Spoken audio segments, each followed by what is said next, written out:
going wrong. I'm on Fentimans, Dandelion and Burdock.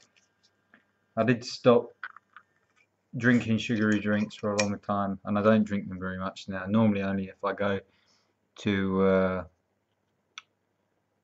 into a pub or something, because I don't drink alcohol. But tonight, quite nice. I like it.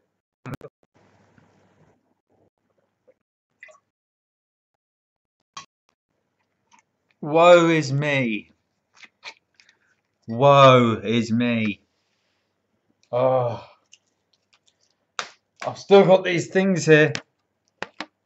The plucking things. I'm looking at the stove. I'm wearing a vest. Look at that. A thermal vest. My nose still isn't fixed. My hair's falling out. It's 2019. First stream of the new year. 2019. And everything is wrong.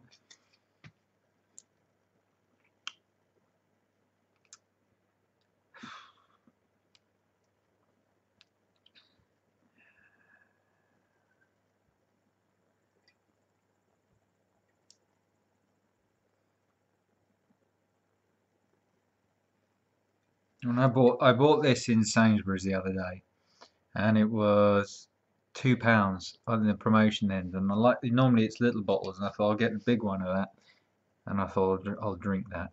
And when I got to the till, they charged me £2.95, and I had to go and wait for the woman to go and find it, see the thing on the end, and give me back my 95p.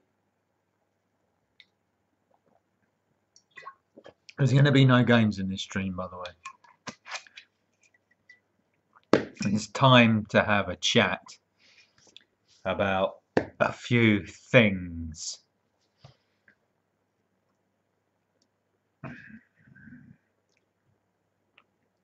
What are we going to have a chat about? Well, we're going to chat about the amount of time that I invest into projects that have absolutely no benefit for me and leave me in a state of destitution. Morally very rich, but in reality, financial reality, quite poor. And I have maybe 5 projects like that are all coming to a conclusion at present. Very, very noble things I've been doing. Very noble. Fantastic. And I've invested a lot of my own money in it, because I employed the best guy I know, me, to sort these things out. And I've sorted out a load of things that I won't even get any credit for. None. None whatsoever. And I don't care about not getting credit. What bothers me is that I not only have no credit, I have no financial security, I have very little it's just a shambles, my life, really. It's 2019. I'm going to be 39 soon. 39's old. Peter Beardsley was finished at 37, really, and he was a brilliant footballer.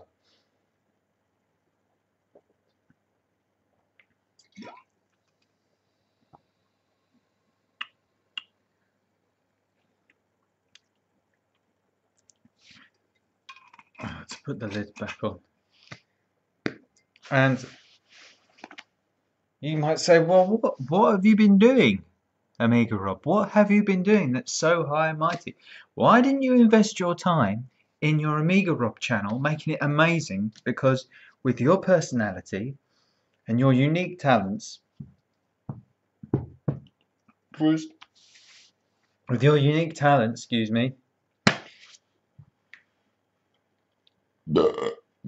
excuse me, with your unique talents,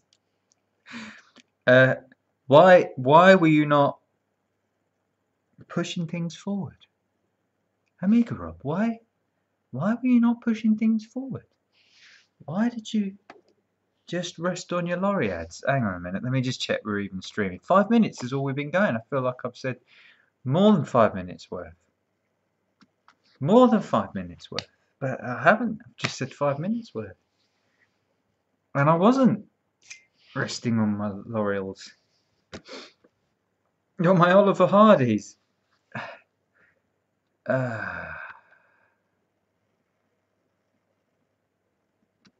I was working very hard and oh gosh, I don't think there's anyone that's has as many opportunities slip through their finger as me, and I'm about to see at least 3 slip through my finger. I had one kind of, if I said that was my selfish project, that would be the one that most people would say that's a real good career project that I've contributed to, and I'm not going to get signed up for, and I've made a good contribution. I know I'm not going to get signed up for it, so that's that. No money for it, and I've done. What else have I done? I've done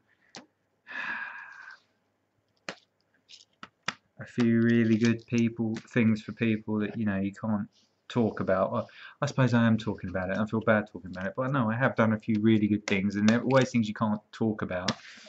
Feels like my video career. I've done a ton of things that you can't, internal things that you're not allowed to tell anyone. Blah, blah, blah, blah, blah. I didn't do this, I didn't do that. I guess. And I've only got my Daniel Johnston film to show for really my video career, and that got well reviewed and didn't make enough money to really do much for me, and came at a time when we went into recession and I didn't get opportunities I should have got. God, this is going to be so boring to watch, but I'm going to do it anyway because I'm frustrated. If it's streaming, I mean, I've been watching these videos. There's so many videos of people just getting massaged. There's this geezer, ASMR barber. He just puts on videos of women massaging him. And the thing that gets me with this geezer, he gets a 4-hand massage. And this 4-hand massage caper, and I'm just going to check we're streaming. This 4-hand massage caper, he's in his undercowies.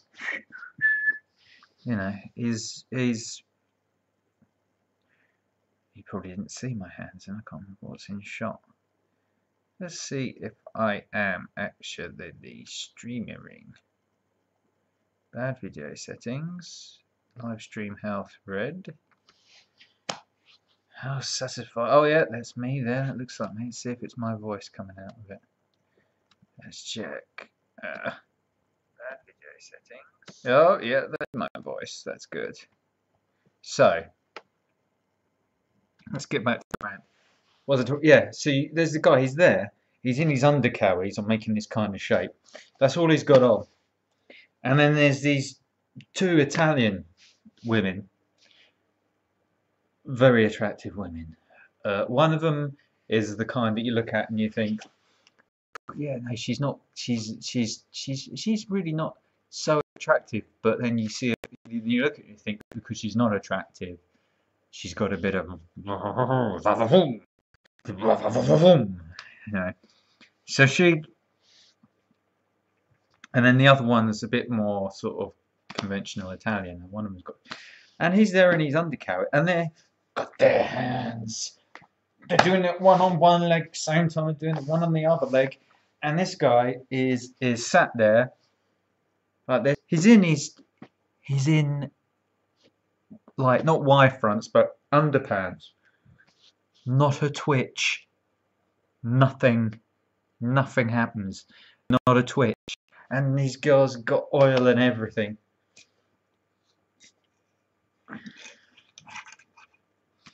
You can't go on something like that with a full tank, can you?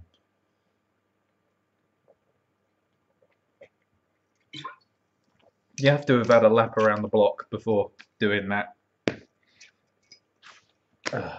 Unless you're going for a medical inspection, you can't take that kind of attention. Or unless you've got unless you're suffering from importance, of any importance.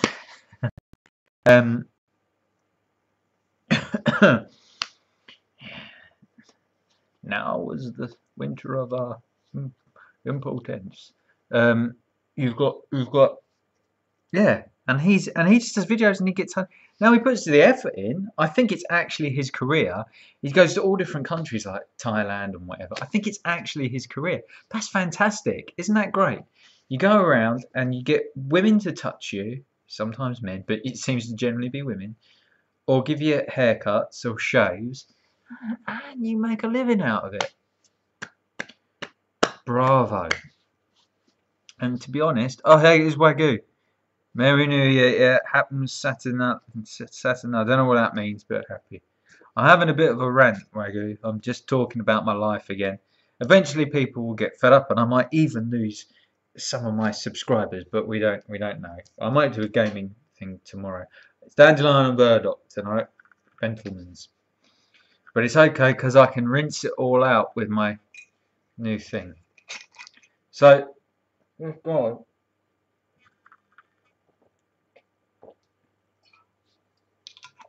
This guy doesn't twitch, and he does all this stuff, and he, oh, excuse me, and but the only thing that bothers me about that, and I don't want it to sound like jealousy, that ain't difficult. You know, you have to fly and stuff. You don't have to put that much effort in. Film it, do it, go. I've done so. It's the Roman festival that Xmas, or Zedmas as you call it, hijacked. That's another. Maybe this haircut guy. There's another one called Haircut Harry. He's brilliant. There's a girl does an ASMR one. I started watching a few of her videos. She had a few hundred subscribers. And she was on this morning. She was on this morning telling everyone about it, and she's got hundreds of thousands. She's making £4,000 a week or something. Incredible. Maybe £4,000 a month. Deliver the content. Brilliant. But it does get a bit frustrating when I have been... Oh God, I'm just going to sound like I'm going this over and over again because I'm in a stage of utter, not desperation, but just complete frustration. I want to give up. I want to give up, but I can't give up. I can't. I always come back again and again and again, and ever closer to total ruin. But I have. What was I going to say? Yeah, I've got at least 20 years, maybe longer, of working on really good projects, and not one of them's come off. And I've never really had a job that's paid me what I should be paid. I'm always the guy when redundancies need to be made. Everyone says, "Oh, well, you'll be all right. You'll be all right, Rob." And I go, "No, I know I'm going on that. No, you'll be all right. Oh, you're so important." Nobody wants decent guys in their business. Or lots of managers don't want, oh yeah, we should get rid of him because someone like me might take their job because I'm clever. I'm clever, but I'm fragile. Not as fragile as I used to be. And it's frustrating. So I've got I've got a few projects that I've got something I'm going to get booted out of, which is going to be massive. It's really entirely my concept. I'm going to get, I think I've got zero chance of carrying through to completion. I'm going to get booted out of it. I'm going to completely lose control of it. Which is really, I knew would happen from the beginning. I created a brilliant project for somebody else's benefit that I'd eventually get booted out of. I knew what would happen, but I'm in that situation. I thought, whatever happens, when you just get to the point you think, yes, we're going to carry this off, you will get booted out. Remember it, you will get booted out, and you will lay down and you will say, boot me out, I have to go, and the project won't get done. Or even worse, the project gets done and it's shit without me. Oh, don't want that to happen, and that's a possibility. But that's the way these things go. But I just would like to have one thing where I get public attention. If I get some, a bit of public attention, the right amount, not just because the public attention comes secondary to actually getting paid. I'd love to do something where I actually got paid and had a bit of security. It's very difficult.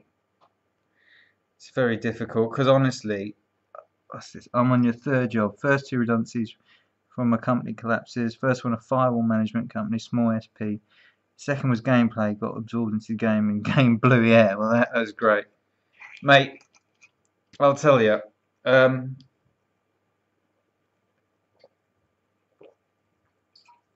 don't know if I've told this story on here. So I'll tell it now. I know I've told certain things about myself. I had, through my 20s, let's check there's no alcohol in this. I'm hoping I haven't picked up the alcoholic one. No alcohol. Tastes a bit funny. Brewed in Northumberland. I started my career working in card shops, and the only reason I got that job was because my friend was the manager of the store and she needed me in a hurry. And I walked in and she said, "Oh, someone's just robbed us. Oh, that was working for us." And I said, I need a job. I'll interview now." And interviewed me and gave me the job, and I started the next day.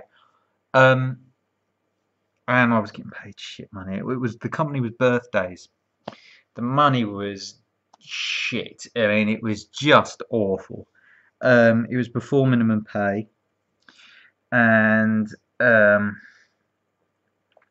it was when I don't think I was entitled to the full. I was 19 on that first. No, maybe 8. It must have been 18. However old I was, first regular pay I got anyway. First regular job, and oh,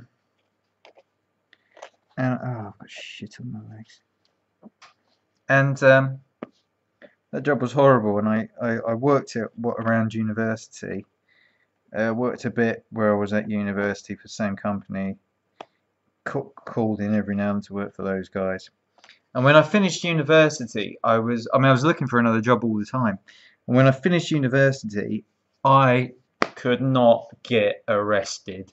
All of my mates were getting work, and I could not get anything. I mean, nobody was touching me, and I ended up going back to birthdays, and they took me on again, and it was just awful. I mean, my friend had stopped managing me at the end of the first year, and it was awful, and the company was in real trouble.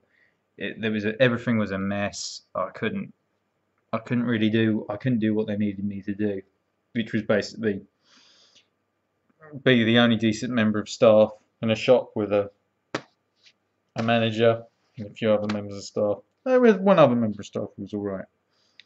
And card shops are horrible shops because the cards are very small value, really, and there's tons of them, and a huge amount of organising all the time. You cut your fingers up, your cuticles go back up your finger somewhere.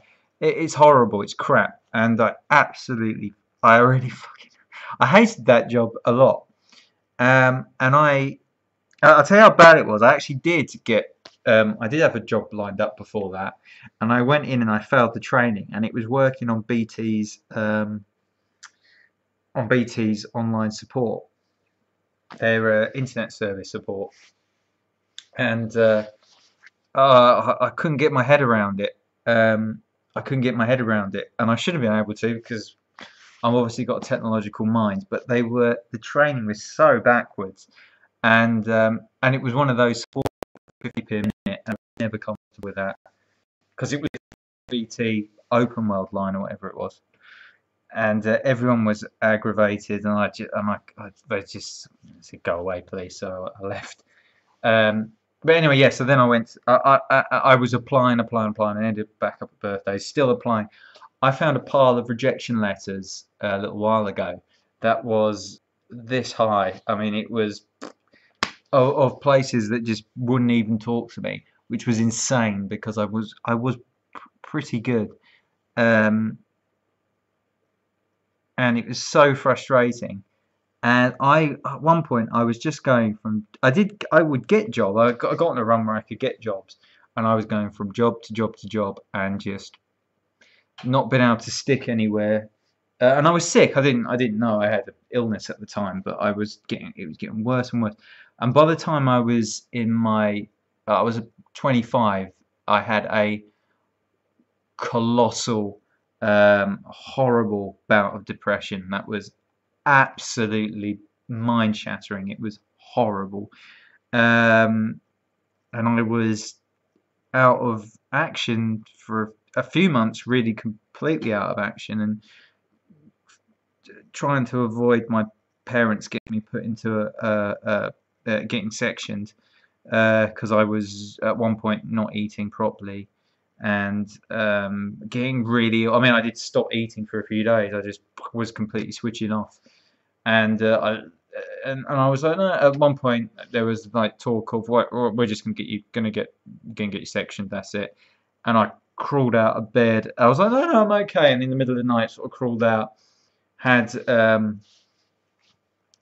got like I'm drinking sugared water to try and just get my system going again. I could not drink water by itself. I couldn't eat, and I just got some sugared water. It's horrible. I could taste. I knew I was completely fucked because I was getting funny tastes in my mouth, which is a bad sign. I think it means your kidneys are starting to fire ketones or something up into your mouth, or something like that. I remember reading it's a bad sign. So I remember I just got a glass of water and dropped some sugar in it, and it was like lifting a bloody anvil trying to put the sugar in. I was fucked, and sipped the water. I couldn't take gulps. I could only sip it. And I perked up a bit. Then I could eat a cracker. And then I was actually still working at a place. I think it was I suddenly went off on the slide and had a week where I just didn't turn up. And I just went in with a. Actually, I've been on a video shoot the week before, thinking about it. I'd had a week off to go on a video shoot, and when I came back, I was fucked, Waggo. I was absolutely fucked. And look at me. I mean, I was thinner than this, and I don't have much to burn now. And I went into. I remember I had just enough strength. I think then I had like a slice of bread, and then I just wrote a resignation from my job, and I walked to my work at about 4 o'clock in the morning, pushed resignation through the door, and then came back, and then I was in bed for like. Well, I was in bed. I'd been in bed, I think, for about 3 weeks, 4 weeks maybe. I was in bed and just couldn't get up, couldn't do anything. And then I started going out on a Sunday, just on a Sunday. And the reason for that was the job I was working was a the traffic warden's place, and I was crossing off the tickets. But we worked with the traffic wardens, or parking attendants, as we called it, as was the official word, because they weren't agents of the Queen. And I did, and they only had two. They only had two for the whole of my area on a Sunday. But otherwise, if I went out, I'd see them somewhere, and I didn't want to see them. I didn't want to talk to people. So I went to. I would go out on a Sunday, do my shopping, go a certain route where I thought it was least likely I'd see traffic wardens, and then I'd like do some shopping, and I'd be in the queue like, oh, I don't want to be in this queue. I was fucked. I was completely fucked out. I was gone. I remember thinking like, and it's bad. It's horrible, but oh, hello, Leo. Yeah, don't worry, mate. Nice to see you, pal. You take care. You keep on being busy, mate. It's not a problem. So yeah, I can remember like I used to be like worried about seeing people I knew as well. If I did see people I knew, I'd try and avoid them, because I worked, unfortunately, job before that at a place with lots of other people. Like we had 800 staff, and I knew everyone because I was a receptionist for a while, and I'd see them everywhere, and I didn't want to see them. And I so I yeah, I couldn't. Having a conversation was agonizing. I couldn't do it. It was too tiring. And so I worked my way back from that. But I was at this, and this is I hate, and this I really hate. This is when if I'd be walking down the road, and then a car would pull up, and someone that I might vaguely know, that be a friend of my parents or someone, would go, "You right, Robert? You okay?" I go, "Yeah." Do you need a lift home? That's how I was. I was at the state where people that worried me, that people I barely knew were looking out for me and going, "You okay? Are you sure you're okay?" And I'd be like, "Yeah, I can get home." you know, um, and I just, you know, and at one point, I just, I think it was, I mean, God, it went on for months, and I was living on my savings, and you get pressure from your parents, and they're not happy and about the state you're in, and you're a certain age, and everybody else is out doing stuff, and something's wrong, and I'm not really sure, and I'd had a problem with going to, I mean, I'd gone to the doctor for a long time because I knew there was a problem. I knew something wasn't right, but they just said to me, "Take the pills, take the pills, take the pills. You've got to take these pills." And I'd say, "I'm not. No, I don't." There was, and I had things going on, and I said, maybe I'm having problems. Like I was tired. I had a few spells at university where I couldn't get out of bed for 6 weeks at a stretch. Something wasn't right. It wasn't depression. I wasn't particularly happy, but I wasn't convinced it was depression. But anyway, so I got through to came to sort of March 2006, and I was starting to get out more, going out on the weekdays, as things were coming together, and my brains were starting to get sorted out. I was trying to think about getting another job, and I thought, I can't work for anyone anymore. I cannot work for anyone anymore. I don't want to work for anyone. Whenever I work for other people, I'm just doing mundane things. I never get to do anything I want to do. And any time I use any original thought, someone goes, did you really want to do that? Or if I do use original thought, "Oh, that's great, you've used original thought. We've just made a load of money off the back of that original thought, and you're getting none of it. You're working on minimum wage or whatever shit money." And I was just fed up of being oppressed all the time. I didn't have. I had to work overtime to have enough money to even have the aspiration to move out of my parents' house. And because at the front of that generation that struggled to get out of their parents' house, I'm still not. I'm still living in a house that isn't mine. I rent it from my former partner, which is a ridiculous situation.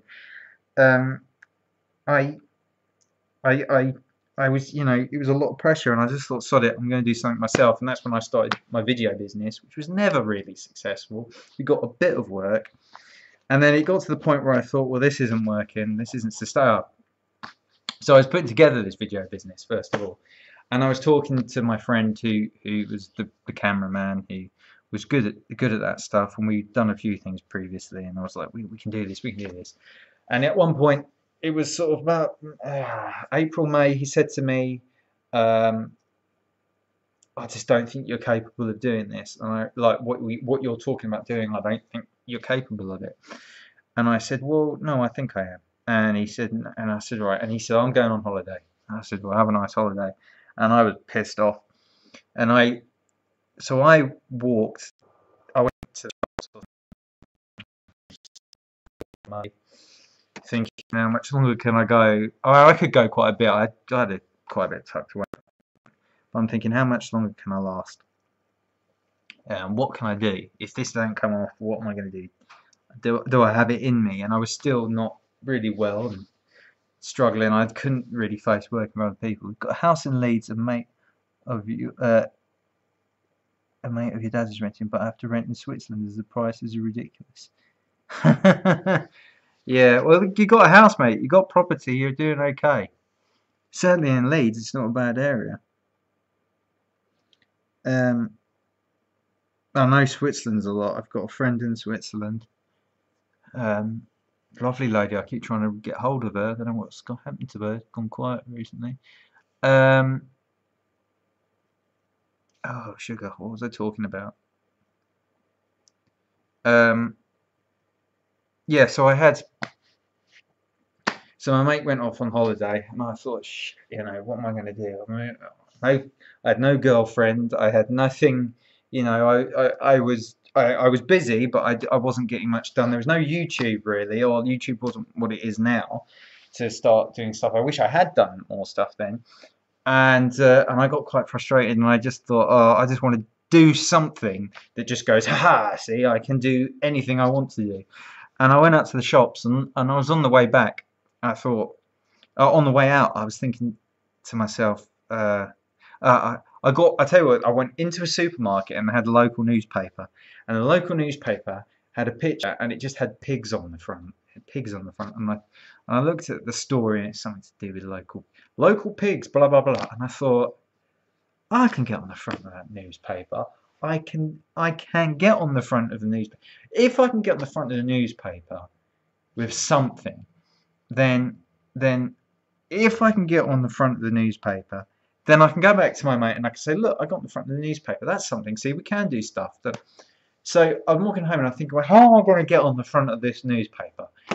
What story can I concoct? Because these things are manipulatable. I had a mate of mine that we used to talk about how the press, we thought the press was easy to manipulate. You just have to do the right thing. So we're sat there, oh, how can we manipulate the press? And I was walking back, and then I was thinking about Wayne Rooney.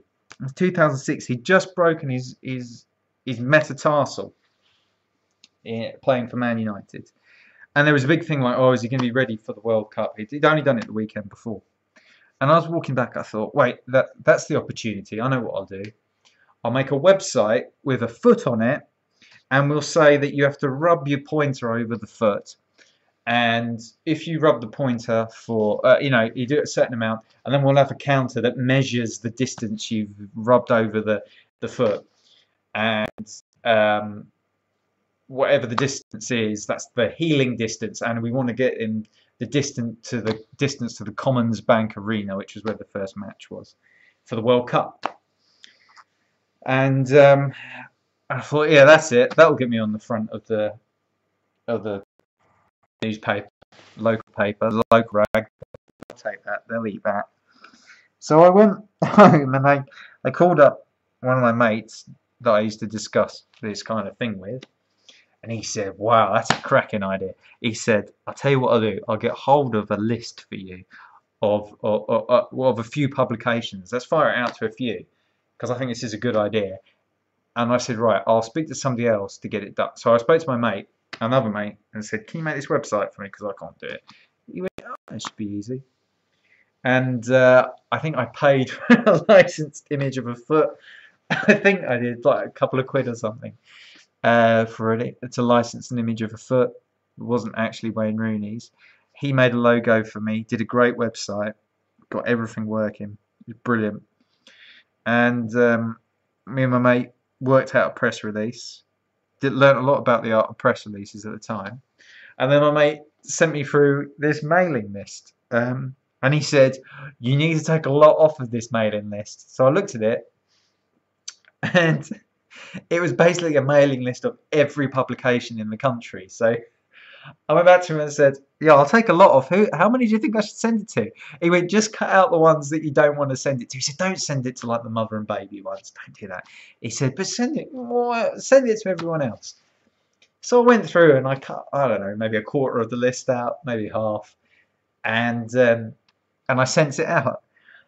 But excuse me, I didn't really pay attention. I just thought most people will ignore this. So I started sending out. You could only send them out 100 at a time on my mail client or whoever the provider was. And by the time I'd sent about the third set of 100, my phone started ringing, and I thought, oh, okay. I picked up the phone. I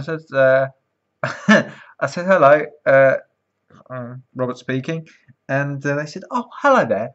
It's BBC West Midlands here. And I was like, oh, hi, nice. What can I do for you? They said, well, we've just read your press release. And I was like, have you? And I was looking back down the list. I thought, oh, blimey, yeah. I've sent this to the BBC. I didn't realise. I went, okay. Yeah, what can I do for you? They said, really love your story. Really fantastic. Would you mind coming on the show at 4 o'clock? And I went, yeah, sure, yeah, I'll come on the show at 4 o'clock. So I thought, oh, blimey, well, this is a big challenge. And then I was thinking, oh, great.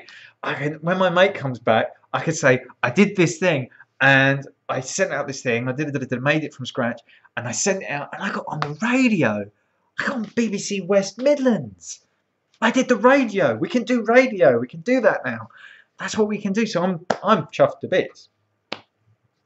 Continue sending things out. Send another 100 and phone rings again. Okay. Hello. Hi. This is BBC Coventry or somewhere. Is that BBC West Midlands? Anyway, I don't know. Coventry. I said, oh, hello. Just seen your press release. Would you mind coming on at 5 o'clock? And I went, yeah.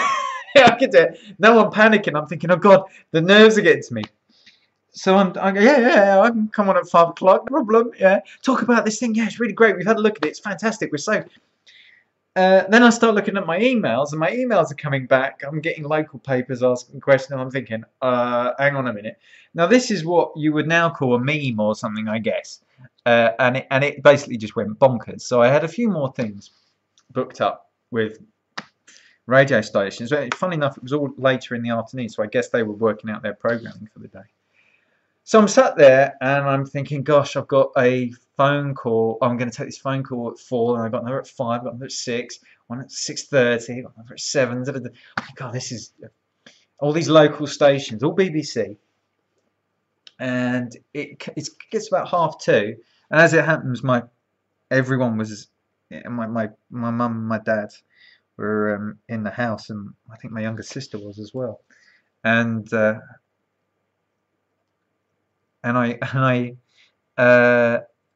I'm sat there,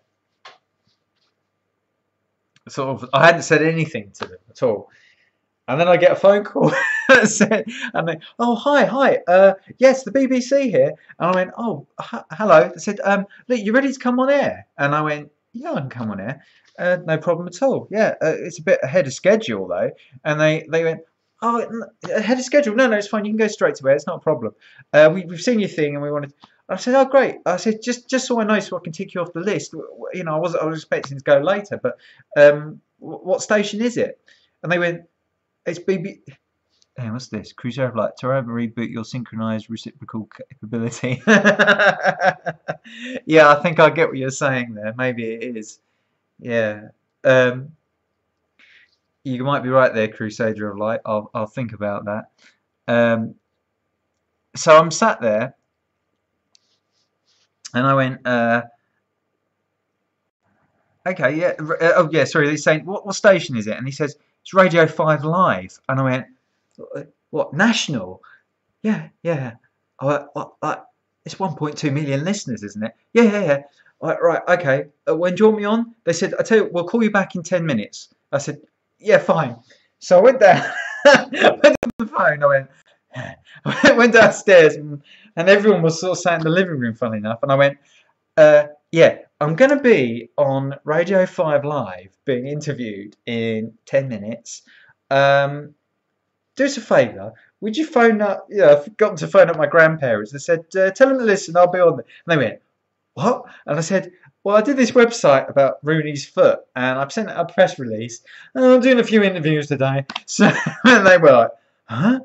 What have you done? I said, yeah, just do us a favour and phone. And they went, oh, okay. So they phoned my all my grandparents and all family and everything got phoned around. Oh, Rob's on the radio. And and then they called up, and I was on the phone, sat there, and the guy in front of me was I think Freddie Shepherd, the guy who was David Shepherd, not David Shepherd, he was a cricket umpire, but the guy who was the chairman of Newcastle. And I remember that night, so you can probably work out the date, it must have been May. Middlesbrough were playing in the UEFA Cup final, and they asked him what he thought of their chances. Middlesbrough had a crazy run that season. They had 2 matches in a row 2 ties in a row, where they made massive comebacks on the second leg. And I think they had Jimmy Floyd Hasselbank playing. Was it Jimmy Floyd Hasselbank? I think it was.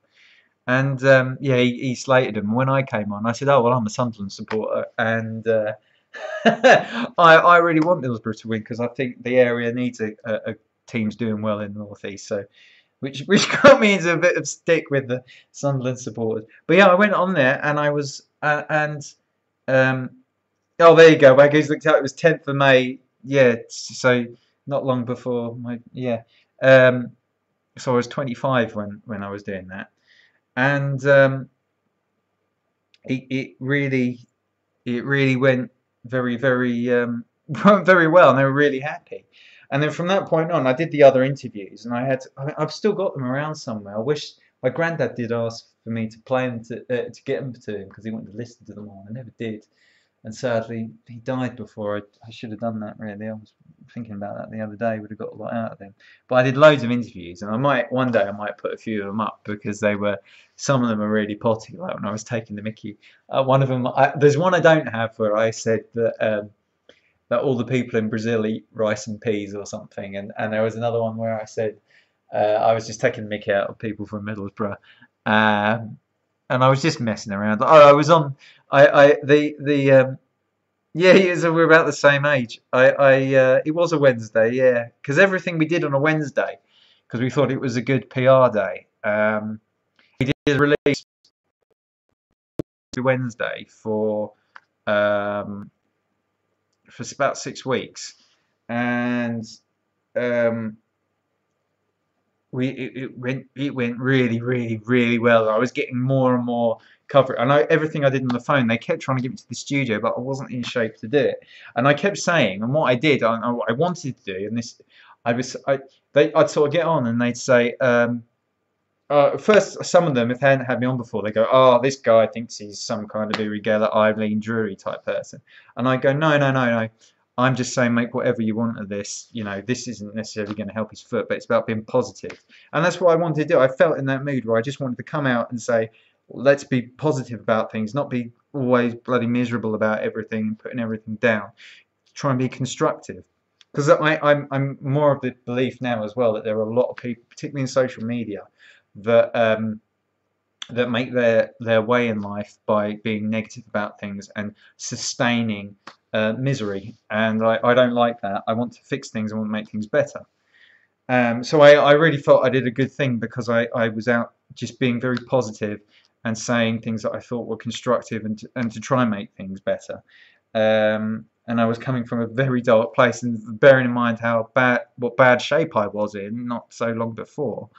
I mean, I know I was in an awful way on the Champions League final the year before because I didn't even know it happened, and it was that 3-3 match, 3-4-3 match with Liverpool, and I think it was AC Milan with Gerrard. I couldn't even be aware of it, and I was in terrible shape. So it was about a year before, in a space of 1 year, I was then on the radio out there trying to push this thing. And the thing that really annoyed me about it at the end, and this is where it turned into a massive missed opportunity, was I was thinking, well, I'm on the up and up here, and I wasn't really making any money from it. But right at the end, somebody from the BBC called me and said, "Look, you've really done a great job with this thing. We're really impressed, and we really want you to. We'd like to link up with you at the World Cup in Germany." So I said, "Yeah, I'd love to do it. That sounds great." I said, the only thing is, I I don't have any accommodation over there. Are you not planning to go anyway? I said, well, no, I'm not really. No, I mean I could do, but it's just I'm worried. It's the World Cup, it's Germany. Look, you guys must have, because the BBC block book rooms. I know that for a fact. I know it for a fact now. Anyway, they've always got some room to keep people in. I said, look, if you tell me where you want me to be, I can be there, and I'm happy to link up like with your presenting team, whatever you want me to do, like I've been doing on your programs all over your network for. And they said, oh right, okay, we can't really put you up anywhere. I said, so you don't have rooms blocked? But no, we shouldn't really be able to do that. I said, well, what do you want me to do? Because if I can't go to Germany with nowhere to stay, I have to. And I was I knew what shape I was in. It wasn't a good idea to go anyway, to be honest. But they wouldn't give me anywhere, and it really annoyed me because the first interview that they did an interview of me in the evening.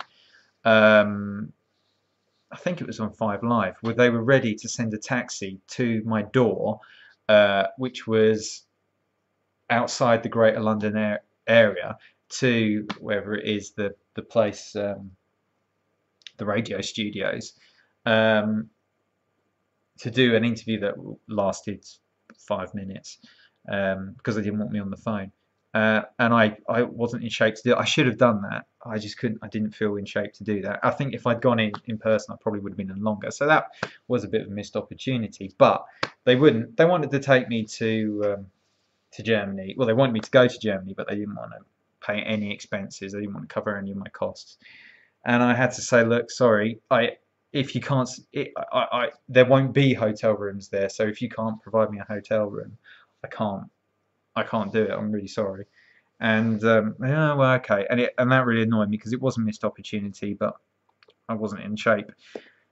So that kind of fizzled out afterwards. I did do a couple of things after. I did go to, so I was at Portcullis House in the guy who I went and met, and we did a video of me meeting with the guy, and you can tell I'm sick on the video. Still not right. I'm in terrible shape. With Hugh, is his name Hugh Robertson? I think he was eventually the Olympics minister. At the time he was Shadow Sports Minister. Couldn't get anyone from Labour to see me, but Margot James helped arrange a meeting. She was then the vice chairman of the Conservative Party. It was nuts. I was on a radio program, a political radio program on Radio 5. I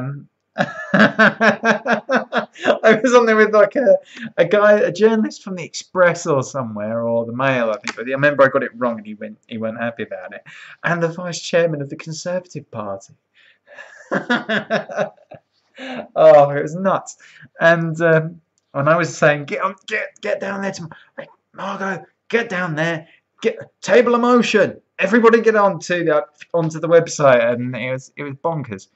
And yeah, anyway, so that was great. It was interesting. My mate was like, okay, we can do anything now. Okay, whatever. And it kind of fizzled out. And then I worked with so we got our video business going. We got a bit of corporate work. It didn't go brilliant. And when I was sort of thinking, well, we need to do something a bit crazy here.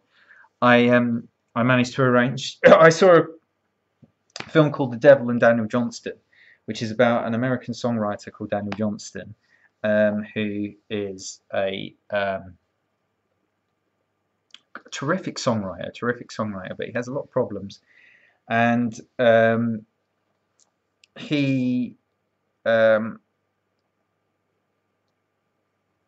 always say he's like the Pete Postlethwaite of singers. Not necessarily the most attractive. He doesn't sing. Conventional beauty. He's not Beyonce, but he sings in a beautiful way, an honest and true way. And I managed to arrange. I saw this documentary, and I saw a lot of myself in him, and a lot of the things I try to avoid. Much like actually with Brian Wilson, things about him that I thought, well, I mustn't do this because I'm in a bad way. But if I do this or that, then I'm really going to be in a bad way. And I managed to arrange to shoot a concert of him, which we did, and then it took forever to complete it because the footage was a bit messed up, some of it, and I ended up sort of doing a bit of marketing to get it across, and that got a brilliant review. We got 5 stars in Record Collector. We got reviewed in Mojo alongside Paul McCartney. I think I don't have them with me here, those magazines, but alongside like Paul McCartney releases. I think there was a Ray Charles release. I remember like we got a higher review than Paul McCartney, I think, for his live. We only got 3 out of 5 on Mojo, but they sort of write to you and say, oh yeah, great, your DVDs look really fantastic. Yeah, you know, what really push that DVD is if you buy some advertising off of us, and it'll just, if you want half a page, it'll only be, you know, like however many £100, something close to £1,000. I think it was something like £800 for a half page or something, like a quarter page. And I said, I didn't have the money for it. I mean, I had to get a tax rebate to pay for part of the production. but you know, I don't have the money for it. Chief can't do it, and so they. And then I think that can occasionally affect how many stars you get. So they'll write a review, and at the end of the day, you can put how many stars you want next to the review. That might be an unfair allegation, but we got 5 stars in Record Collector, and they're the quality publication. So we put that out, and then it didn't really sell enough. It didn't sell enough. I ordered. I managed to get a deal where I think the first 1,000 DVDs cost a certain amount, and then the next 1,000 cost half as much as what it was for the first 1,000. So I ordered 2,000. I think I probably shouldn't give away how much I ordered, and I've still probably got. I've got a lot of that, about maybe 900 left. I need to get shot of, but I've got a plan to get shot of. So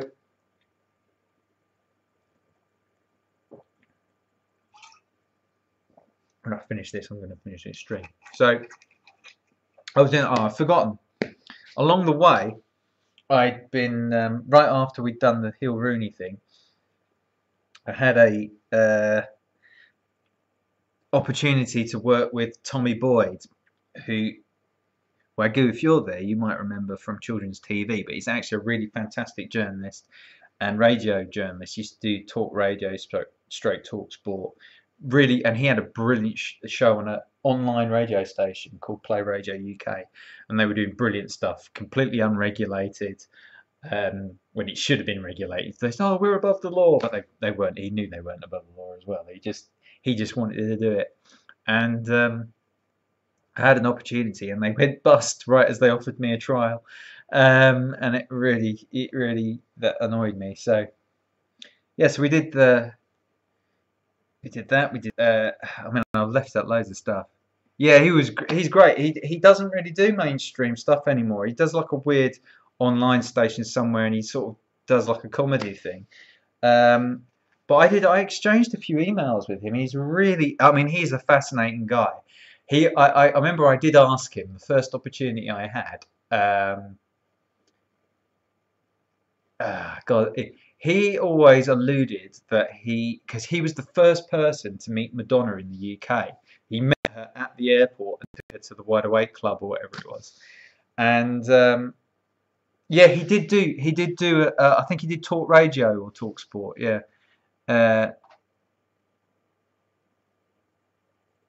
He was being cussed.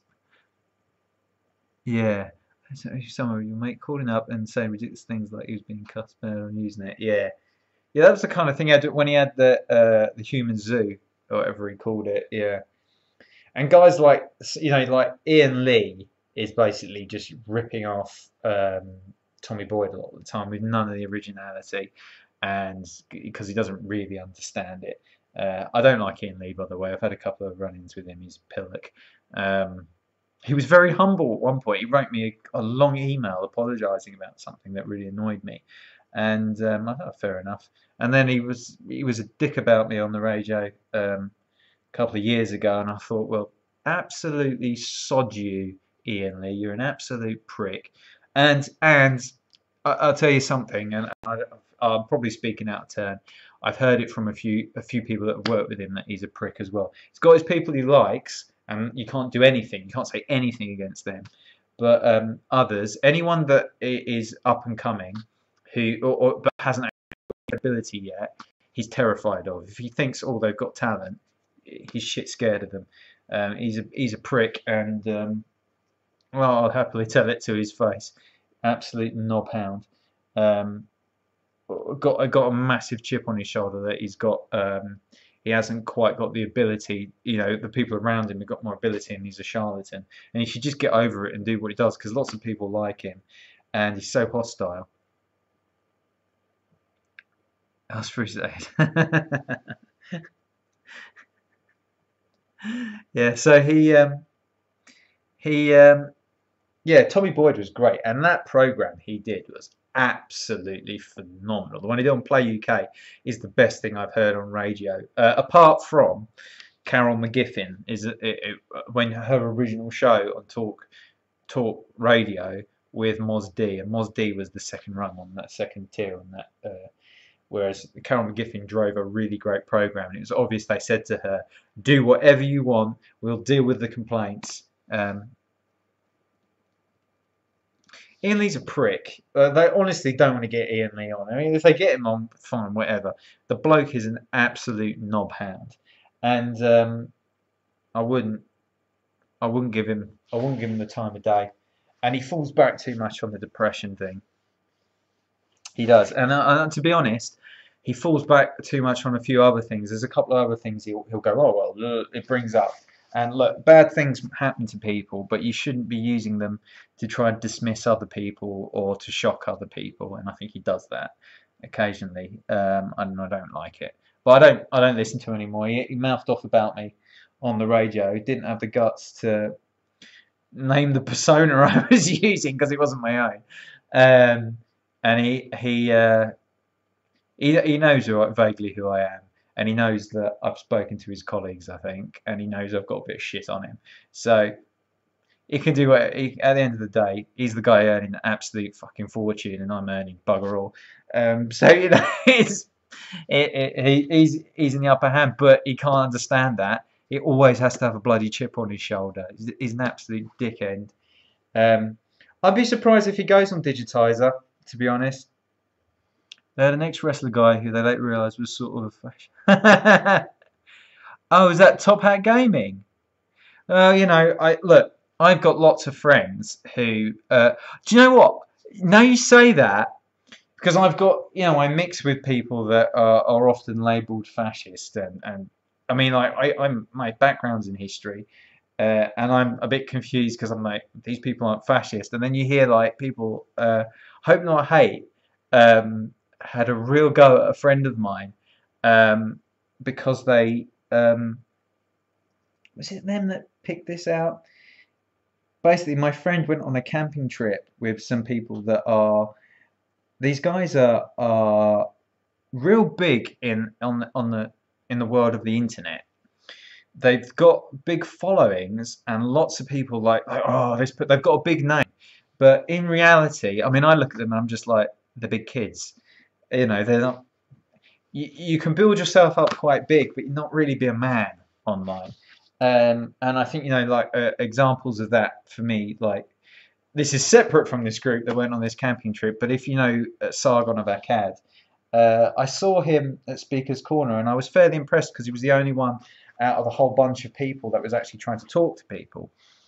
But he sat and listened to people, and one of the guys that spoke said something that he should have picked him up on, and he didn't. And I know for a fact he doesn't have the guts to speak out on a few things. But because of that, I don't like it. But anyway, Top Hat. I saw a Twitter account, and it's something like Top Hat, and I looked and I thought, is that Top Hat Gaming guy using another persona?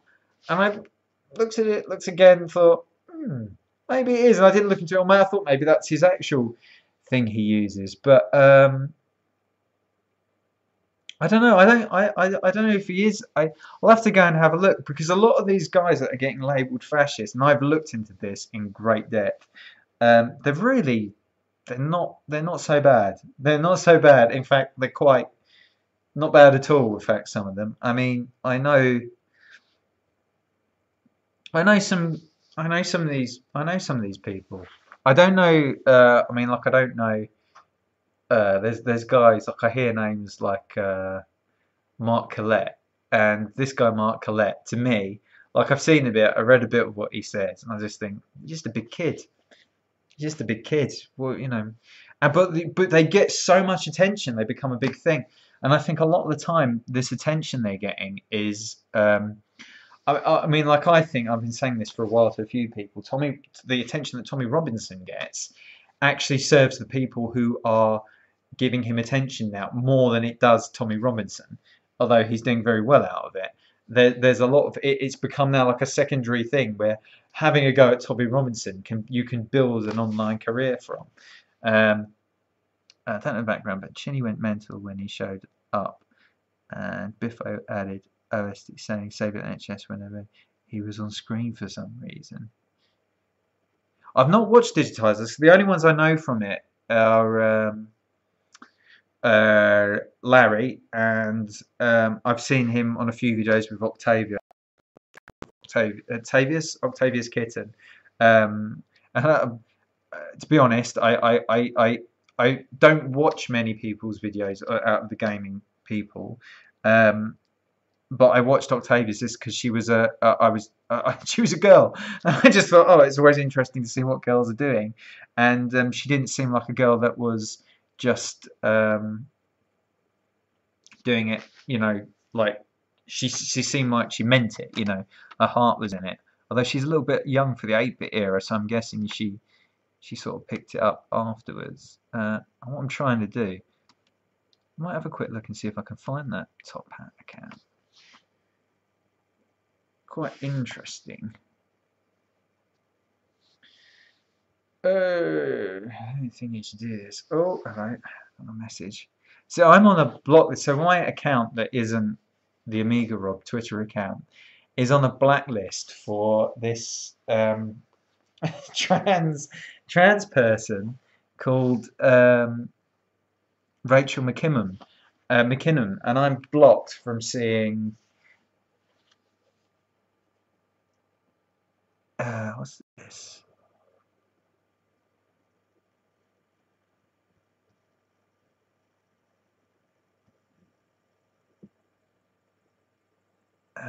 Okay, right. Let me see if I can find. I did see. Let me see. Just having a look for.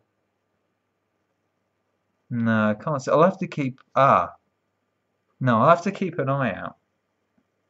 But it's funny you mentioned that. It might be confusing.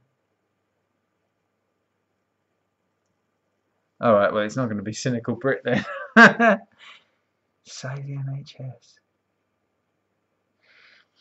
Yeah, it's. I mean, I guess. I mean, the one thing I like. I mean, I like about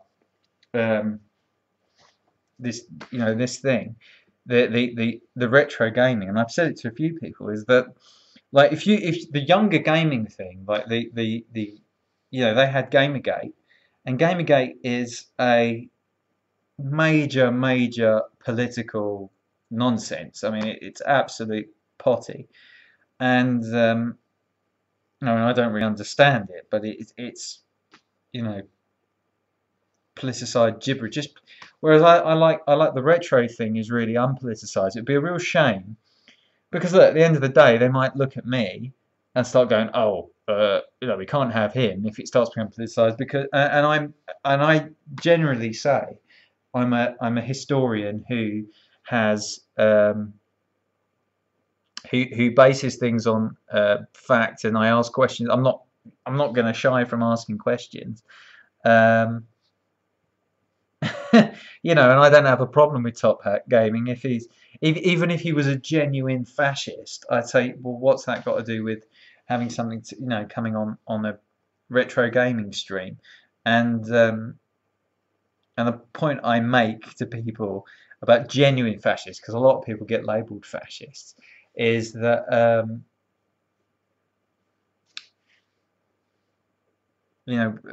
Spain was a fascist state until 1975, and it was through dialogue and engagement that they transitioned to democracy. So I mean I think it would be utterly wrong to I'll have to look into him. I'll look into him. I'll check him out. I know he does wrestling. Because I've seen it on this thing. So I'll check him out, and I might drop him a line and find out what the deal is with that. But we don't. I really, we've got the politics and so much stuff to bring it into retro stuff. I would be absolutely.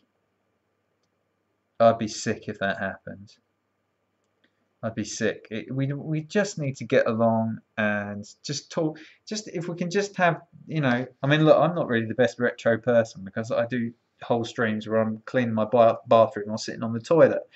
I don't think most of the Gamergate knowledge via osmosis. Yeah, some women gave sexual favours for then, and yeah, I know I've heard of Sarkeesian. Yeah, Sarkis. I think she's not the girl I saw the other week, is she? Hang on, Anita Sarkeesian. Let me have a look.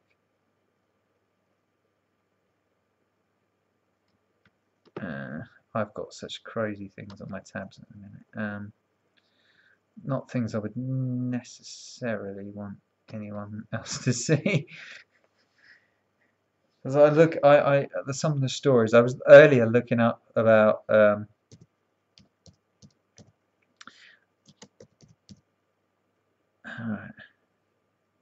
Oh no, I think it is the girl I'm thinking of. Or is it not? No, it isn't. It's different. It's different. Oh yeah, I know. Yeah, yeah. Okay, I've got. Yeah, I can place it. There's so many people. Oh, honestly, it's nuts. But nobody knows him outside of this little circle. The guy I like at the minute, who I really like, he does really good videos and he's creative. This is the thing. If you're going to do politics, you've got to be creative. I'm watching a load of Ethan Van Sciver, Comic Pro Secrets, Comic Pro Artist Secrets, or Comic Artist Pro Secrets, I think it is. And this in the last year, he switched doing his videos. Like he used to do videos about becoming an artist, and he'd say, you know, okay, spoken real soft tones. Okay, so we're gonna like do some pictures, and this is the kind of pen that you need. And he was getting, he did the artwork for Jordan Peterson's 12 Rules for Life. He's really good. He's a great artist.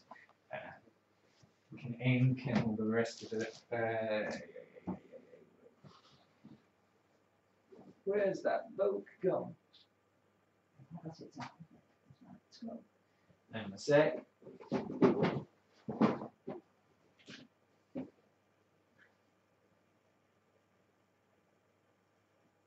Yeah, there we go. God, blimey. I'm surprised I put that book there. Right. I've completely squashed it. Jordan Peterson's 12 Rules for Life, which I've had sitting on the side for months and I've not read.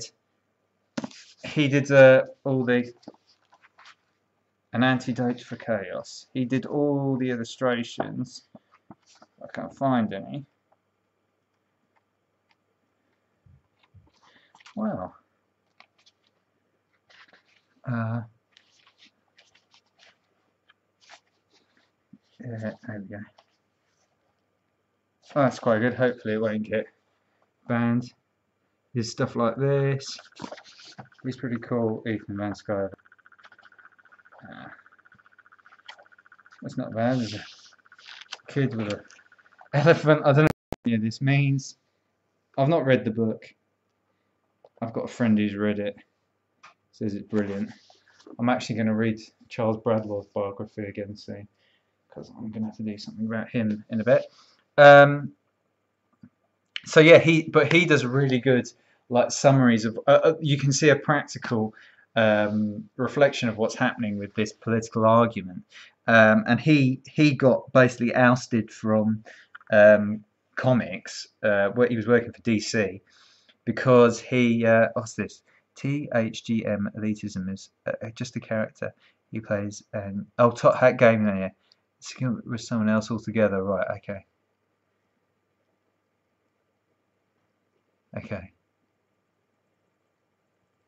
So yeah, so he got booted out of DC basically because he said that he voted for Trump, which I still find incredible. That saying that you voted for the president of the United States of America from the guy that was the candidate for one of the two lead parties is enough to get you booted out of a whole career. And it happened to a friend of mine who I've mentioned before, Martina, who has got a really good channel, does really great streams on a Sunday night. Which is one of the reasons I don't stream so much late on a Sunday night anymore. And I helped her set that stream up. She does where they just go over stuff. But she was working as a burlesque dancer in America, in New York, and they found out that she voted for Trump, and she just got run out of the business. And now she's a fantastic video journalist. and she's got a comic coming out as well, actually. And I can't remember how I got to this, but yeah, I watch him. I really like him, and he does a fantastic. He did a thing about sexual abuse allegations in the world of Star Wars fandom, because he sort of switched now. He does, so he used to do those art lessons. Now he talks about Star Wars and how they've ruined it. Well, these social justice warriors have come along and started. I mean, I was amazed at The Last Jedi, and you see people say that it's good, and you're thinking, do you know what a good film is? I don't quite get this.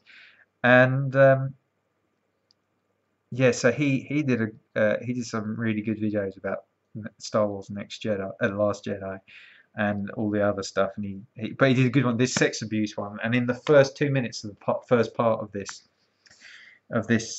video, he basically sums up what's happened to comics and actually society in general,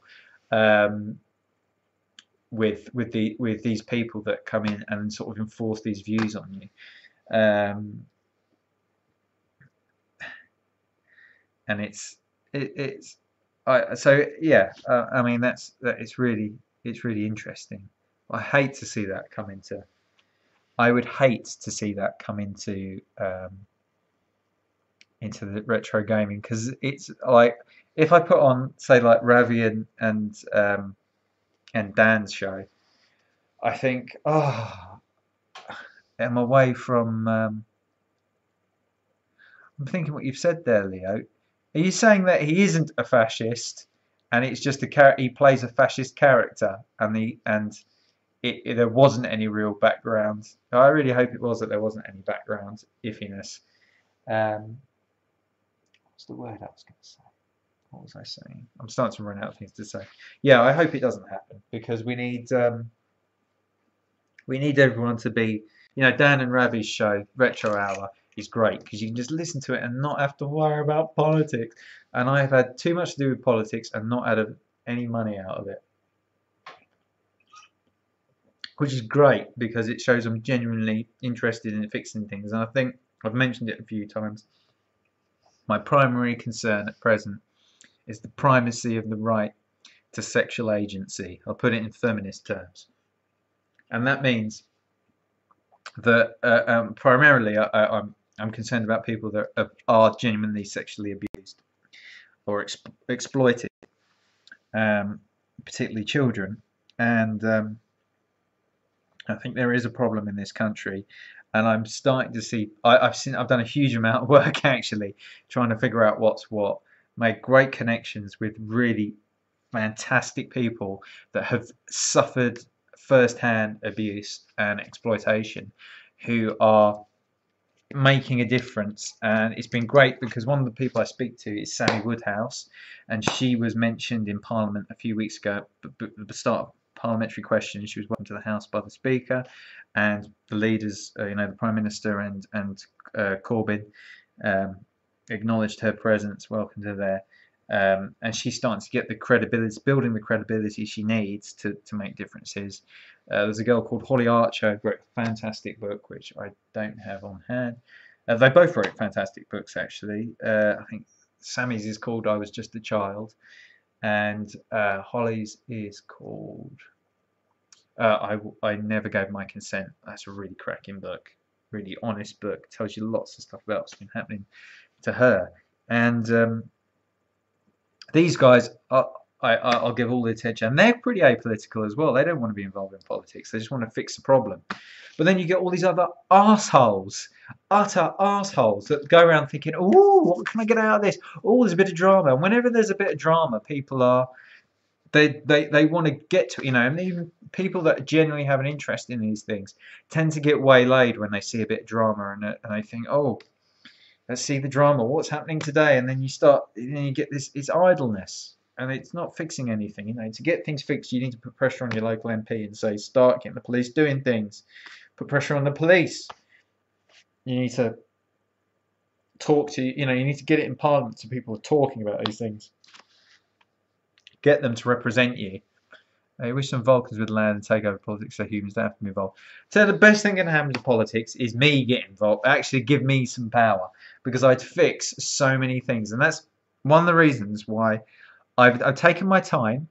I've examined what he does very carefully, and I like Trump because, and the reason he's getting painted as a monster, because the guy isn't a monster. And for a long time, he was hailed as a success Trump, and he wasn't a bad guy. The reason why he's getting all the bad press, and the reason why the political classes don't like him, is because they know he is not a politician. He's not caught up in bureaucracy. He wants to get things done because he's been profit driven. And the things he is doing, some of the things he was talking about in 1984, I'm sure I've spoken about this before. Trump is your Vulcan. He goes in, he says, we need to do this. And in fact, the closest previously would have been Reagan, which slightly worries me, as Reagan did have some aspects that I didn't think psychological warfare was the greatest thing. It potentially could have led us towards a nuclear war by accident. We have Stanislav Petrov probably to thank for that not happening on at least one occasion, which is another story. But we have this guy is doing things and he's making things happen, and now he's hit a bit of a snag because of the problem with the election. He's having to figure stuff out. But this guy fixed Korea. I mean, he's fixing Korea, and Korea was fucked. I mean, let's not mess around. Korea was a fucking mess, and they bought nuclear technology from Pakistan, and he's dealing with Iran, and he's starting to deal with Pakistan, and his objective, that's what his objective is in his first term. I hope he gets a second term, but his first term, I'm pretty sure, deal with international problems, deal with the Korea problem. He was speaking about the nuclear problem in 1984. It's in the New York Times. He gave an interview where he was talking about his career was successful, about 36, 37 at the time. Just built buildings. He was the hot thing, and they said to him, he suddenly said, "Oh, but what's the point?" And they were like, "Well, this doesn't sound like Donald Trump." He said, "Well, some wacko from Russia or wherever can send a nuke over and blow the whole thing up, you know. What's the point? We need to fix this, and maybe one day I'll have influence. Maybe in about 30 years I can position myself where I might be able to influence the president." Well, he is the president. It's a long-term plan, and it's you know, a 30-year, 33, 32-year project, and he's become president. And the first thing he's done, pretty much, is he dealt with the Koreans, and he did it a very clever way. He made it so they respected him. They laughed at Obama. They made it so they respected him, and I was staggered to see those guys dancing across the line when they signed that deal, and the press were intent on saying, "Oh, he's done things like this before." It was different this time, and then Trump went there and met with him. That was an incredible achievement, and it should have been the story of the year. The press didn't want to cover it that way. So I think, you know, he's trying to do good things with the economy. The problem is he's got people that have got power there that would rather he fail than the state succeed. So he's got to deal with that now, and he probably won't be quite as effective because of it. But he'll get what he needs done. And when you have these bastards, and I'm sorry they are bastards, that start contriving ridiculous allegations of wrongdoing against people like Kavanaugh. Dennis Rodman, I saw Dennis Rodman, and Dennis Rodman, he was in tears, and he didn't see, when he got sent, originally went to North Korea, he didn't know anything about North Korea, and he went there and he didn't realize what he was getting into, and then he got more and more connected to it, and he said he tried to speak to Obama about it, and Obama was not interested, but Trump gave him all the time in the world. That's something. So yeah, he did. It's true. He definitely contributed to this thing, And it's ordinary people, I mean, relatively non-political people that have fixed this problem, because the political people couldn't fix it. A conflict that lasted half a century could not be fixed. Continually on the precipice to the point where they gained nuclear power. Now, I think Iran is getting sorted out. The mullahs are running out of time there. Pakistan is going to get sorted out because people, I can't believe Imran Khan, cricketer Imran Khan, who married a white girl at one point, Jemima Khan, was totally westernized, and he gradually, as he married new wives, they became more and more to the point now where they're full shred. Oh, look, this guy is doing the act of being devout. He isn't devout Islam. We know that. You don't live in this country. The same as Kim. We were thinking, oh, Kim's, he's a lunatic. Kim was westernized. He grew up in Switzerland, went to school in Switzerland. We like being in plays, like music. He likes Western things. Give him the opportunity, and you could see it when he was with Trump. He was touching on the arm. Koreans don't touch people on the arms unless they have great trust with them. Great trust. So they set up a brilliant thing there, and I think the thing when all that detail, that technical plans fell into the Israelis' hands, that was the Iranian army giving it to them. So there's something going on there. And this guy Khan getting in, Imran Khan getting in Pakistan, starts threatening the Indians. That's not Imran Khan. He doesn't want to do that. But he's threatening them because they're doing pantomime. And the Indians will come back and say something. Now, once you've done that, you've got the opportunity to sit down and have a proper talk. You say, well, look, everything got escalated, but I'm a great leader, so I'm now going to go and have a talk with them. And Trump will be involved in that. Imran Khan is a great guy to have leading Pakistan, I'm pretty sure. Cricketers don't want to blow up the world, I hope. And they don't want to go to brinkmanship. Cricketers like playing cricket. And he's not going to be indoctrinated. He's a westernized person. He's not Islamic mentality. So I'm hoping that over the next couple of years, if I really want Trump to be re-elected, and I think another 4 years, as long as he's in good health, and I hope he's in good health, we will be able to bring some proper harmony to international relations, and he'll take care of the economy as well.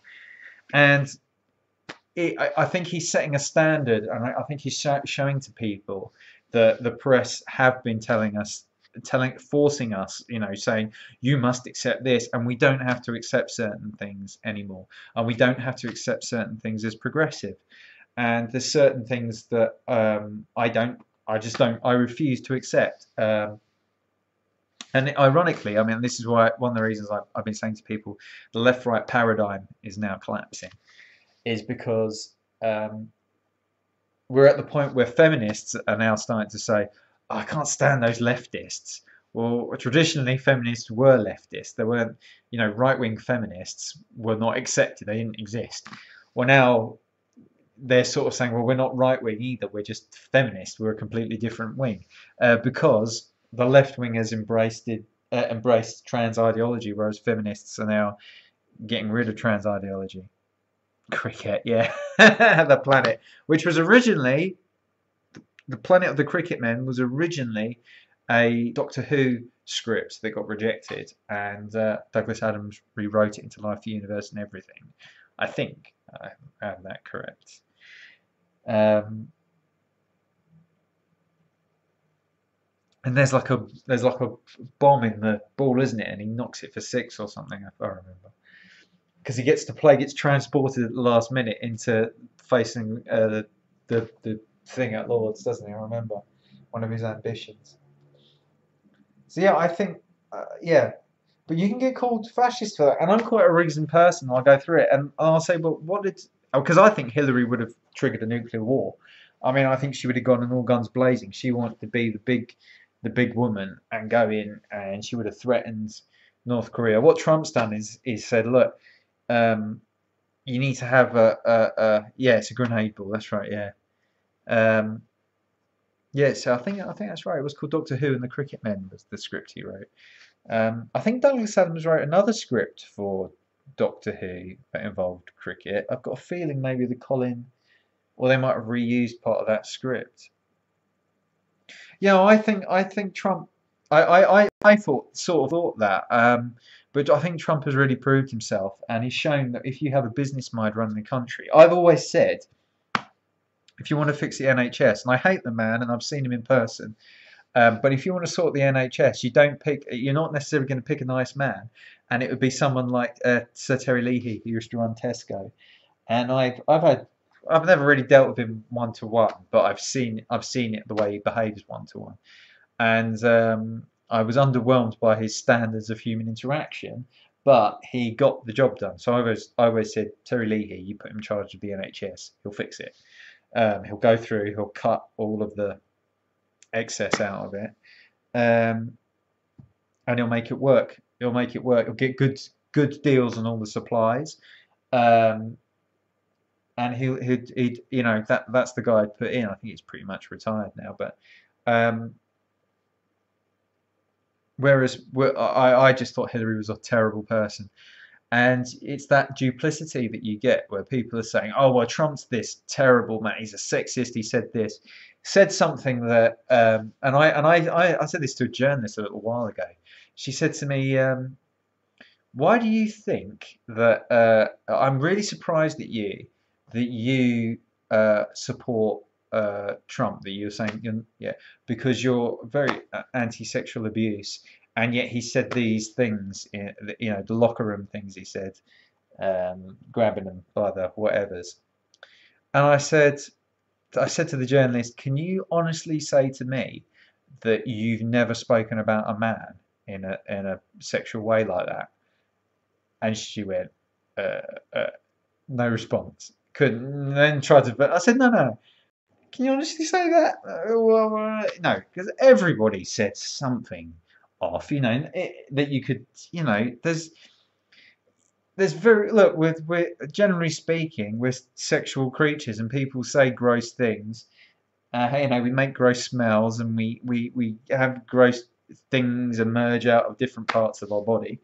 Um, People say things and people say things when they're fucking that they wouldn't necessarily say when they're not fucking, and they do things that I'm you know there's parts of the body that when you're not engaged in sex you wouldn't normally do things, and there's things you wouldn't say normally in front of your granny that you would say in front of your friends, and maybe it is a reflection of a certain culture. They weren't actually things that I would personally say, but then there's other things that people might say, well, apply the same thing to me. Well, you can't say that. I mean, in fact, I've had it recently. I said in a tweet on one of my personas recently that I love women. I love women.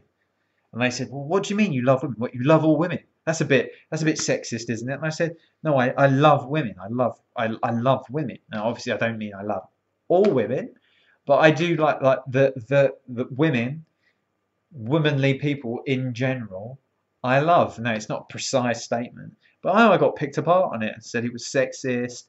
Um, would you say it about men? And I just said, no, I probably wouldn't. Now, to be honest, I do. There are things about men that I find appealing, not in a sexual way, but I like. There's things that you get from being around men that you don't necessarily get from being around women.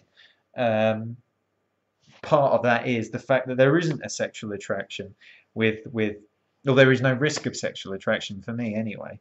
Um, and with women you can often have that sort of, not with all women, and you build relationships with women and everything, but you don't, there's not that man woman thing. It just takes it away.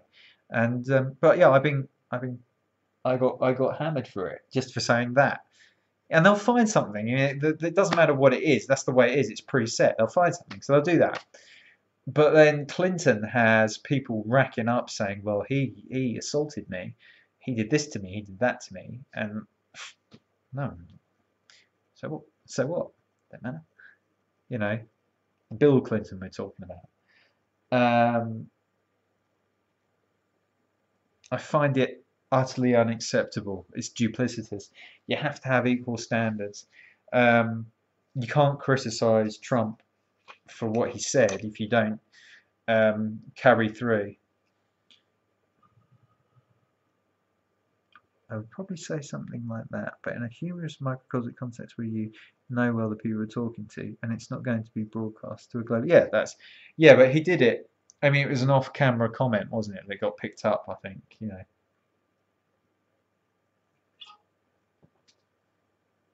And that's the. I mean, look. I'm trying to think of the story. It doesn't involve me. It's somebody else. I mean, iPad. I mean, I was telling someone the other day.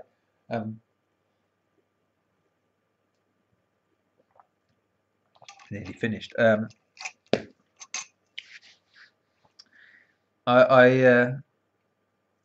was telling someone the other day that I think I've told it on here before. And I was working at a place, and one of the senior managers just done an assertiveness course, and I was leaning over a printer on the shop floor, Tesco this was, and that we used that just printed off label, like if you were picking for home shopping. We had a machine for produce that was weighed, that you put it on and you push a button and it would print out a label with the price on it, and you could scan that. And it would get jammed, and you had to over and under something to get it to start working. And I leaned over, and this woman came up. She went, "Way!" and grabbed my ask and jiggled it. And I just saw it. I went, "What are you doing?" It was on the shop floor. There were customers, and she went, I said, "All right, don't worry." I said, "It's okay. I think I'll figure this out. You've done your assertiveness training, and you've done something completely out of character." She's like Dawn French, this lady.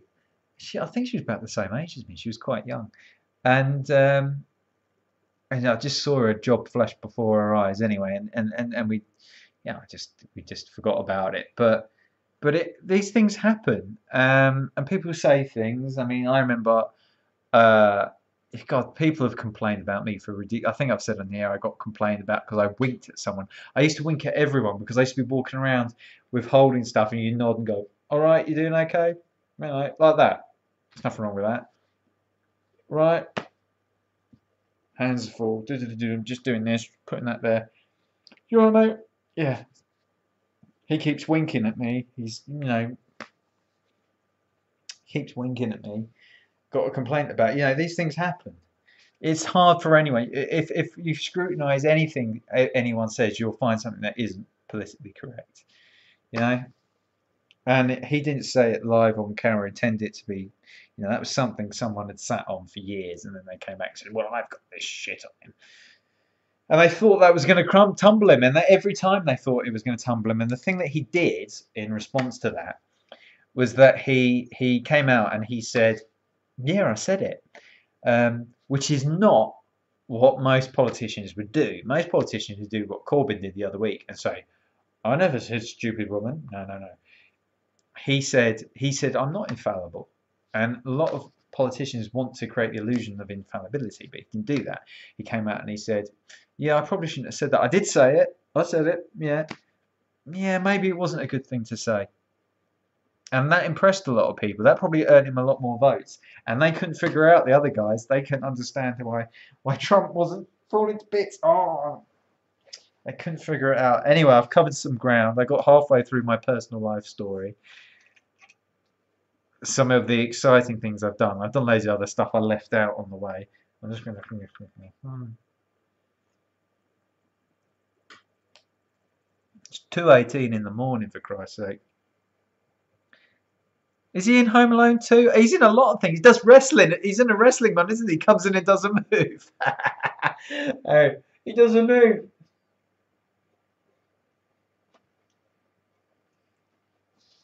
Doesn't move.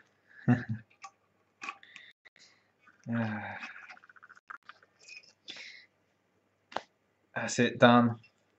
Done the whole bottle tonight. Dandelion. Fentimans, it was £2. I like him. I like Trump. I like him. He's getting things done, and they can't understand it.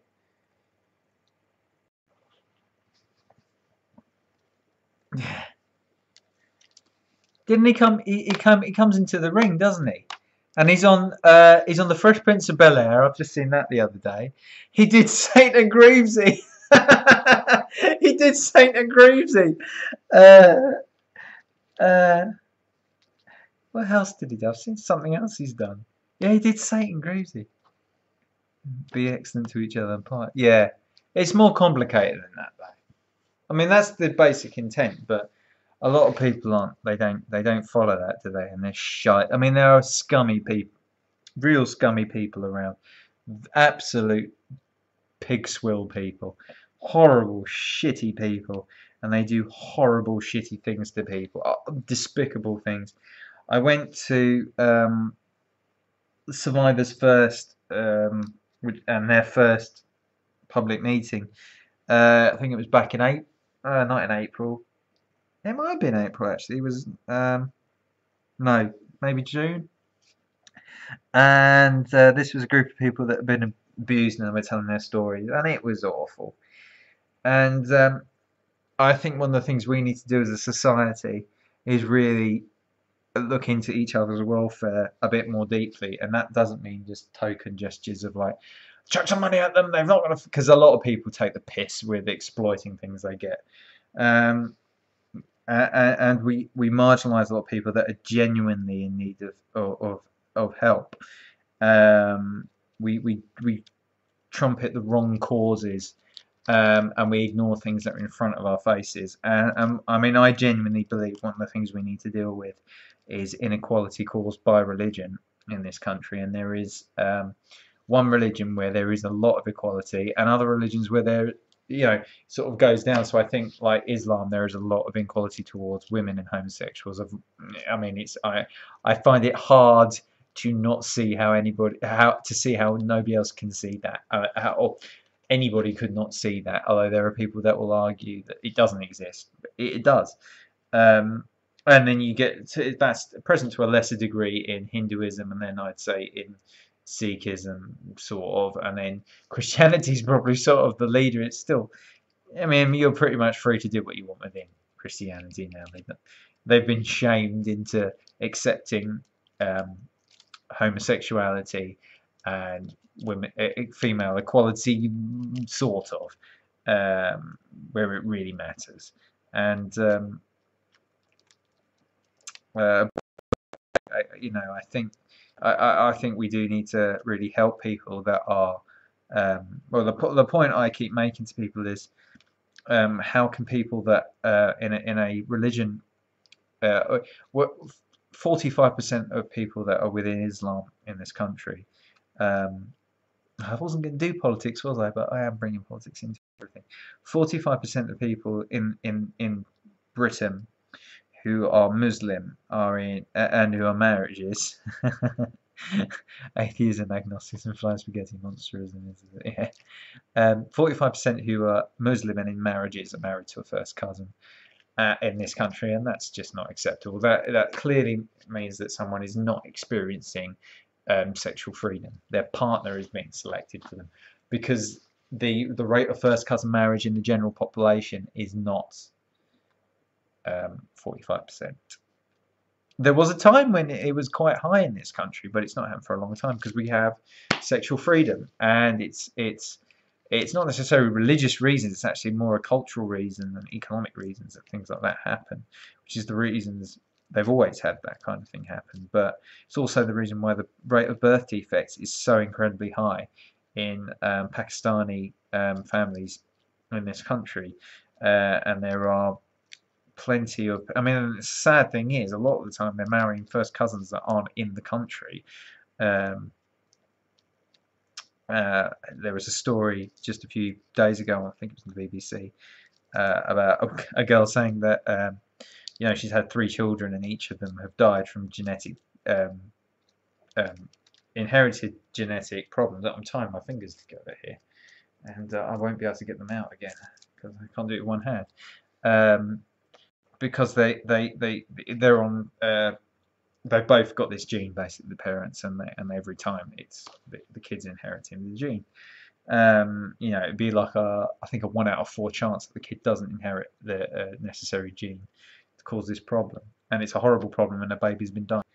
Well, that's what happens when you marry a first cousin. You know, you've got a higher chance of that, and because it's not just one first cousin marrying, it's generations of first cousins marrying. That the any genetic defects are more likely to get reproduced, and if someone has a defect and it passes on, then that defect's much more likely to meet if it comes in a mutation. So it's you don't tend to drop the recessive genes, and you end up having a problem. That doesn't happen through free choice. You know, that's not people getting. And what I say is that a lot of people have. Just checking. That's yeah. It's a big tap on it. I always say people might not. They might have rights. Oh yeah, they've all got the same rights, but do they have access to those rights? And the answer is frequently no, they don't have access to that right. And the one that gets a lot of people and annoys them is when I say, well, if everyone is equal and Islam is doing the, you know, giving everyone the same rights as everybody else, it's not blocking their rights. How many gay out Muslims do you know? Because I don't know any that are out. I mean, and those who are not, you know, they're not practicing Muslims. They might have been Muslim heritage, but they're not, and they will be very careful about saying that they have Muslim heritage because they don't want to be portrayed as a what's the word when you go back on the religion. Well, we all know what happens to that. They don't treat those guys very well either way. So anyway, that's me veering onto politics, which I said I didn't want to see come into the gaming thing, but the retro gaming. But this ain't really a retro gaming channel, is it? It's just really just where I have a breakdown every few days, and I've been waffling on now for 1 hour and 42 minutes, which I think is not a bad time. Inherited, yeah. I actually think it's getting more. I will say this actually, and my former partner used to say this to me because she was Greek, and she said that what you get sometimes with Greeks is that if they came to this country, say like in the 70s or the 60s or the 80s, they sort of come to this country and become locked in where their country was in the 60s, 70s, and 80s. So when you go to Greece, you don't see people wearing the same clothes they wear. You know, sometimes they can wear the same clothes. Most people don't do that now. We said when she first came to this country, which was in the 90s, she would see people that had been in this country for 10, 15, 20 years who were still wearing what you would wear in Greece in the 70s and the 80s. And she thinks the same thing happened with a lot of Indians and Hindus. You'd see a lot. You know, I think what actually is starting to happen is because Islam was at a certain position 10, 20, 30 years ago. I don't know if it's a reaction to what has happened with September 11th and then going to Afghanistan and all the rest of it. But it seems like the generation that's come through now, and in fact a lot of the generation that have come since September the 11th, and a lot of those are coming into adulthood now, have become a lot more devout and are really, and I see it, you'll see it at Speaker's Corner, there is a really, really devout following there, and real, I mean, funnily enough, starting to see quite serious arguments happening between people of the same religion, at the point where it gets to fistfights. We did see. I was at Speaker's Corner last week, and there was a fistfight. A big coming in. The police all came in. There was, and they didn't arrest anyone, but it wasn't very good. So yeah, Wagyu says religion should be personal to each person. Not preached and indoctrinated into people. Middle America is full of brainwashed Christians too, much more than the UK. Yeah, I mean, I've never been to America. I've heard that kind of thing, but I don't think they. The thing is with Christianity is that it's sort of moved to a point now where those who are on the fringes and are real um, militant about their religion, the rest of the religion just completely really casts them out. They're not seen. But with Islam, um, nobody seems to really want. There's always this kind of intimidation, and nobody really wants to seem to cast out properly. They'll sort of say it, but they're not. They're sort of all. They are sort of all still one. They don't get on very well between the kind of sects of the religion, but um, they're really not fans of each other, and I don't know. It's a real um, they'll carry on. It's quite concerning.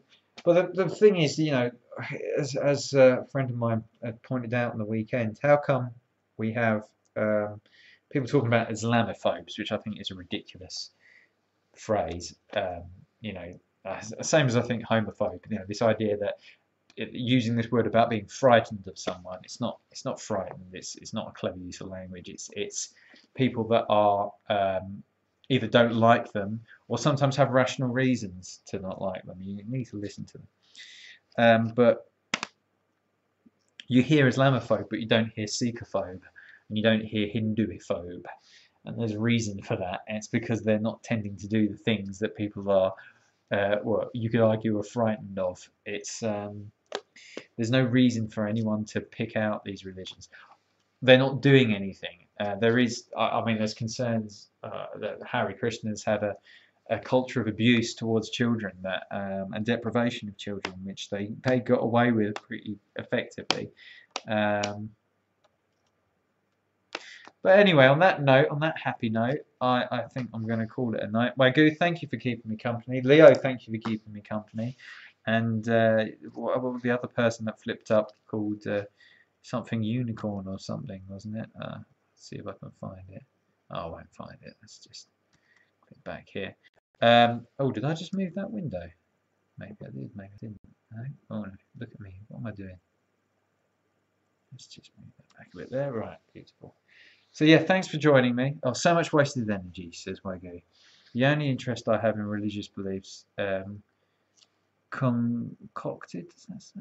Ooh, concocted from thousands of years ago, is from a historical perspective. Yeah. Yeah, it's yeah, no worries, matey, says Wagyu. Yeah, thanks, mate. Appreciate that. I obviously needed to have a bit of a rant. It's actually a bit of an anniversary for me today, and I get a bit fed up and everything. So, I don't know, maybe I'll get rid of this video in the morning. People might come and go, oh my goodness, Amiga Rob's been on one. He started telling us his life story. It didn't have it. I've gone out of focus. It didn't have any women in it, though. They might say, no women in this story. It's left out all the dirty sex parts. And maybe I'll do women another day. I'm not sure if I'll ever do women again, though, to be honest. Well, good night, everybody. Thank you for joining me. We didn't even get to use the get chatty with Hattie, but she's got a baby to deal with. Good night.